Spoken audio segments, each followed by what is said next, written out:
I just want to muse um, on something um, that was exchanged on Facebook this morning.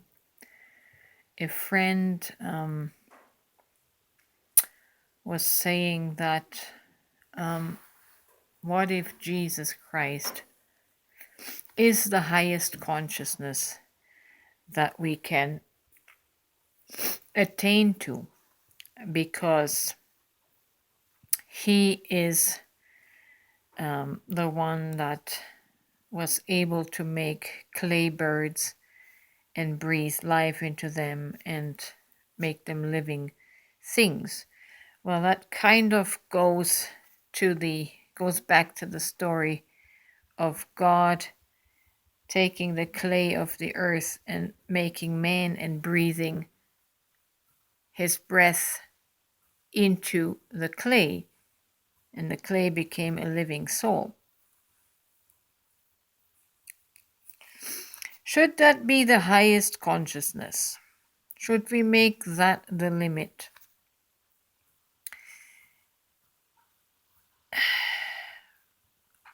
I did respond back by saying I don't necessarily believe those stories to be literal. If Jesus was indeed that powerful, that he would occupy himself with making clay birds and creating living birds, why didn't he just, when John the Baptist got beheaded, why didn't Jesus just make another clay head to attach to John the Baptist's body and bring him back to life? But instead, we find that Jesus wept. He did weep over Lazarus, I think, but he also wept over John the Baptist. Are these stories always literal or only literal? What if they're not to be applied literally? You see, another thing the friend said is that he's trying to grow his consciousness by studying logic and science. Well, there is a limitation to approaching study with the mental mind because that is very limited in logic. And we cannot study with this thing when it's this thing that says that certain things are not possible.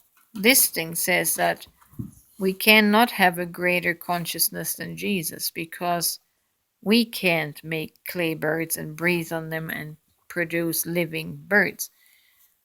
You see, the reasoning comes from the limited mind. So we can't study ourselves. We can't study with this mind to get out of this mind. The only way to get out of this mind is by employing imagination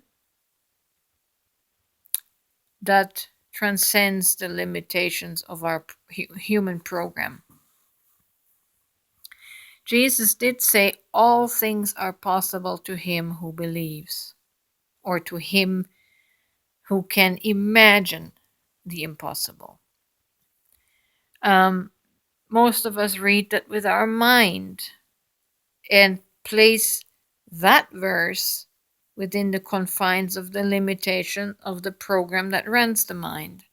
So with this mind, not all things are possible because this mind is saying in the subconscious, not all things are possible. So what did Jesus mean when he says all things are possible to him who believes? Obviously, that extends beyond the consciousness that we think Jesus had. Jesus was not the all, but he had great consciousness. He knew what was possible. Just because he knew what was possible doesn't mean he was solely God. He said these things are possible for you.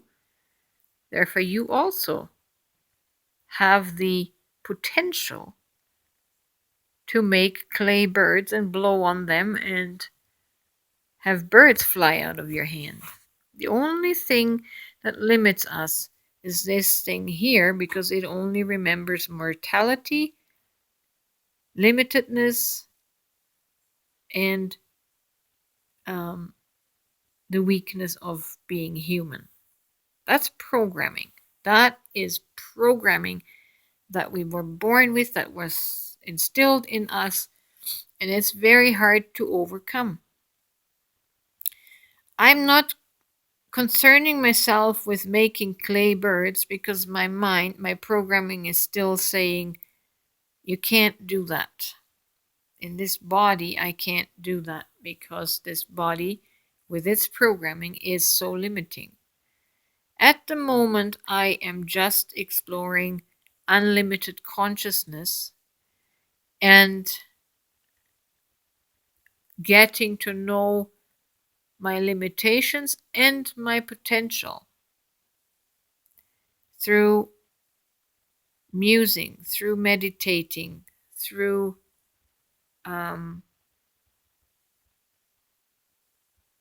being still.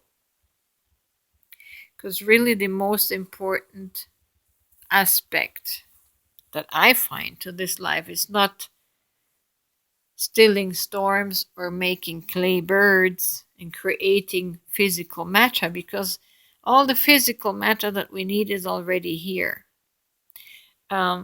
What we so desperately need is awareness, self-awareness, in understanding ourselves so that we can understand everyone else.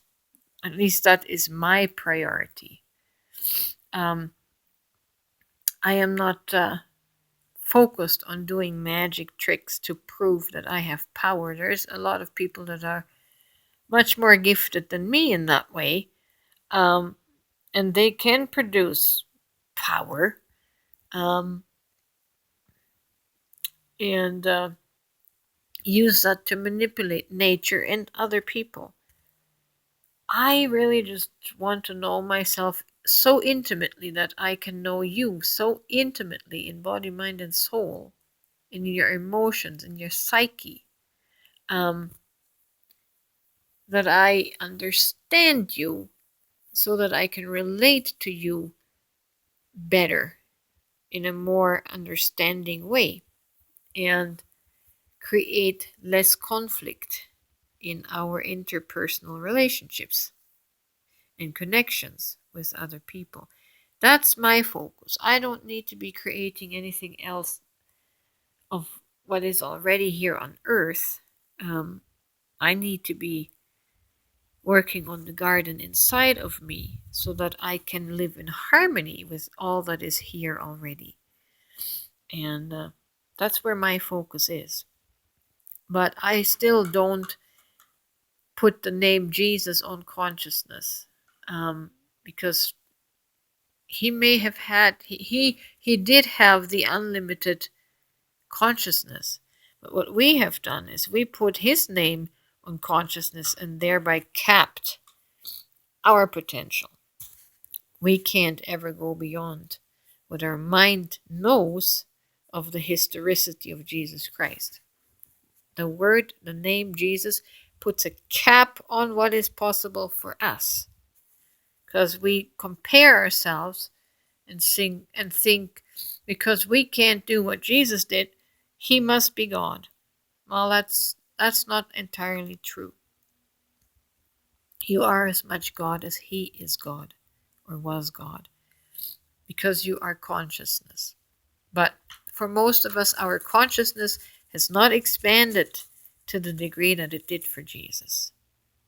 I hope this helps, and I'm just sharing my thoughts because I really want to go beyond Jesus um, and have no limitations of where my imagination and consciousness might take me.